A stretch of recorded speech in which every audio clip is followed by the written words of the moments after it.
Hello all. The other day I found in an application for second-hand sellers and shopping a seller that had a few retro computers, including this Amstrad CPC 464. When I look at it, I saw that it has some kind of corrosion or oxide on the expansion port behind, and after talking with the seller, we agreed that if it didn't work, I will not pay it. So, unfortunately, it doesn't work. I need to check why. There's a few problems that are common with this model of computer when it gets sold. I will explore all of them after opening it. I tried using the composite video out, I tried using the RGB video out, and there's absolutely no video. It doesn't do any ping when you press the delete key. That's some sign that something is happening. So I only get the power LED on, but it has no life. So in this video I show you how to open it and what's the inside of this computer, and maybe, hopefully, how to repair it properly.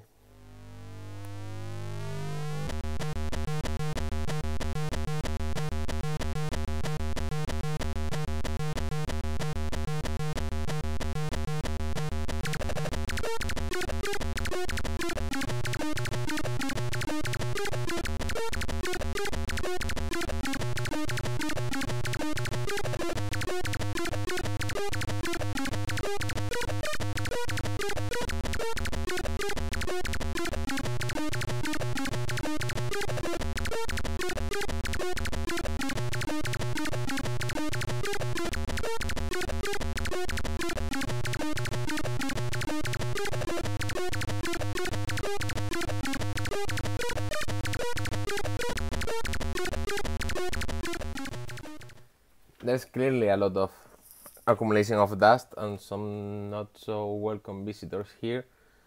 It seems that the dust on the most external parts has also become with some oxide. So now what I will do is I will take off the motherboard and see how are the connections. It may be something as simple as just having to reset the chips, or maybe some of the RAM chips may be damaged. So here's the processor. It's a Zilog C80 CPU. It's the arithmetic and logical unit. It's a custom programmable chip, it's like an FPGA. I can see that there's some problem with the oxide here in the pins of the chip. So I have a closer look here. So maybe I need to clean also the chips. I will take a look at that, and I will look at how is the solder mask underside the motherboard.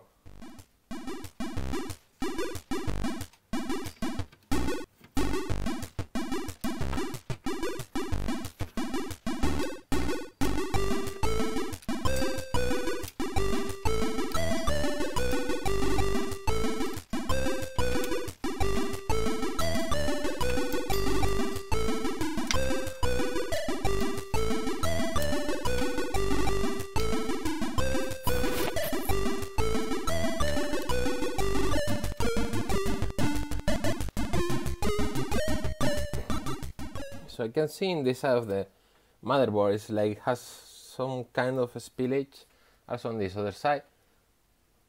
So maybe it had water contact, but it doesn't seem to affect the traces, only the outside part. So I will do a thorough clean, and then I will do another thorough clean here in the upside of the motherboard, and then I will check at the pins of the different ICs. I can see some of them are on a very bad state, but maybe with a little cleaning and some alcohol it gets better. So for the case, it needs a whole lot of clean. And to get this, I'm invited friends outside of the. I'm worried about the label because the label may not resist water, but this piece of plastic needs some water and soap.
So we can see here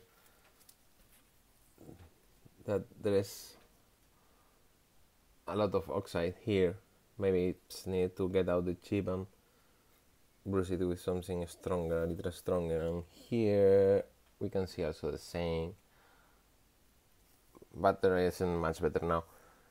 Now I'll let the alcohol dry and get some soft tissues to remove any kind of dirt that has gotten taken by the alcohol but not by the electric brush. The mainboard has dried already the alcohol, and I can see it has left some kind of a sticky sand or something like that kind of residue. I don't like the look of it. It's like sand, so yeah, probably has been in contact with water from rain or water filter from a basement in the Canary Islands, so basically seawater with sand. So what I'm going to do is, before it gets more damage from whatever is this sticky substance and every place we have moved it with the alcohol, I'm just going to do something more drastic. I'm going to put this in the dishwasher machine. It's not something I like, it's not something I recommend, but I have tried on some PCBs and it sometimes gets a good result and sometimes it doesn't. Right now it's dead, so as we say in Spanish, de perdidos al río, and let's try it in the washing machine. If everything works after that, amazing. If not, the next step will be try to see the solder joints, because they are so old, so maybe they are cracked. There are a few of them, but visually they don't look wrong or anything, they don't look cracked. It's just the problem I see with those spillage in both sides of the board and all the oxide that's on the upper side of the board, along with this substance is kind of sand that it has. So see you later. Cleaning is finished. It's still a little wet from the dishwasher. You can see a huge improvement. It needs to dry obviously before trying it. So we can see now in the CPU legs everything looks much better. The graphics processing legs, the graphic chips legs. So there's a little rust here. I don't think this is really a problem. You can check with the multimeter to see if the traces are going on and so, but I think they are. This is not anything severe or anything like that. On the sound chip here, since some copper is exposed, I think it was like that before. The ROM chip, again, some oxidization on the legs. The joystick connector still has some of that gunk left. Maybe mixed when it was the liquid spillage, or it mixed with the, I don't know, the flux from factory or something like that, because I don't know what's that. So on the logic gates here, everything looks okay. On the RAM chips, again, everything looks really good. Some kind of residue there on the arithmetic logic unit again. There's still some rust here and there, but looks much better. However, if we go here, we see, oh yeah, this was certainly affected. I think voltage is still going on here, but it would be a good idea to replace those traces, at least the one that connects the video connector. with the power connector and maybe bypass the power connector trace or install a new power connector. This is an easy replacement. On the edge connectors, there's still that rust there, but I think that can be fixed maybe with some tin, because this is tinned copper, I think.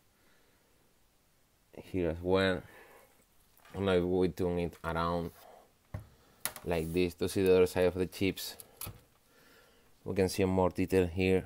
That corrosion from the rust. So it's the part that connects the, I think, the positive with, well, seems like the rest of the motherboard or just the power connector. I have to check the schematics. And then image the logic unit again. Here is some rust. It seems to have been trying to eat that leg. That's not good. Let me see if I can do something about it here.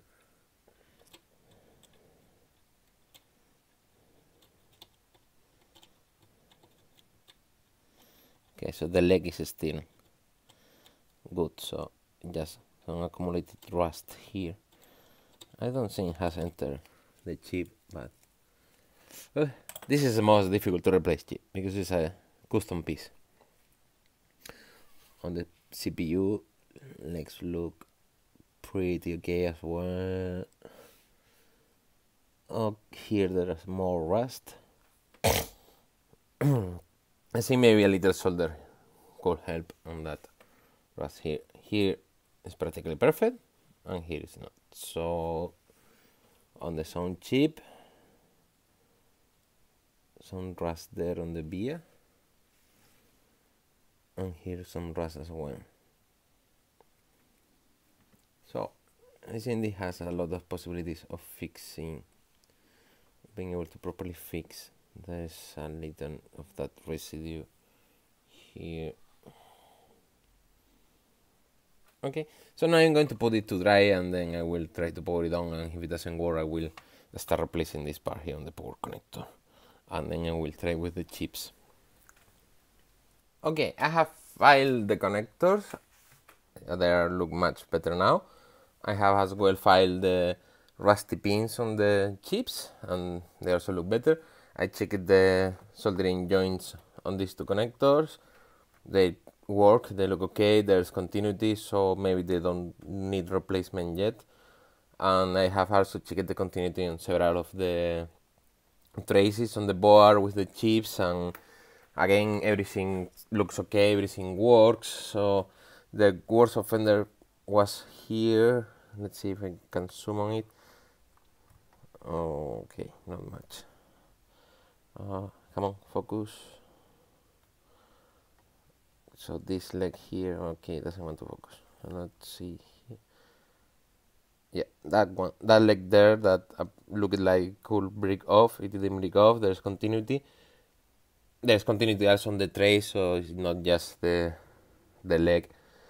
But I cannot find anything else to fix, or so now is the moment of truth and trying it and seeing if it works, if it gets video output. I'm still waiting for my oscilloscope to arrive, so I'm slightly limited on how can I check for the video output. So what I've done is I've made this adapter from the DIN connector that the CPC uses to composite video, and I will use a scaler to connect to my flat monitor and see if I get some video output, and if I get it okay, then fix it. I will continue the video on a second part, cleaning the tape drive, changing the tape drive belts and cleaning the keyboard. And if it doesn't work, then I will see if I can get the spare parts, or at least to try it, if I can get a spare processor, some spare RAM and so on, to try to fix it. Now let's see if it gets power on. Well, here it is. I have it connected to the scaler. This is a GBS control modified scaler. And now let's power it up.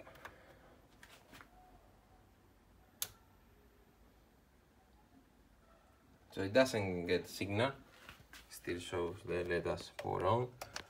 No sound on the delete key, but there is some some sound like coming from the speaker.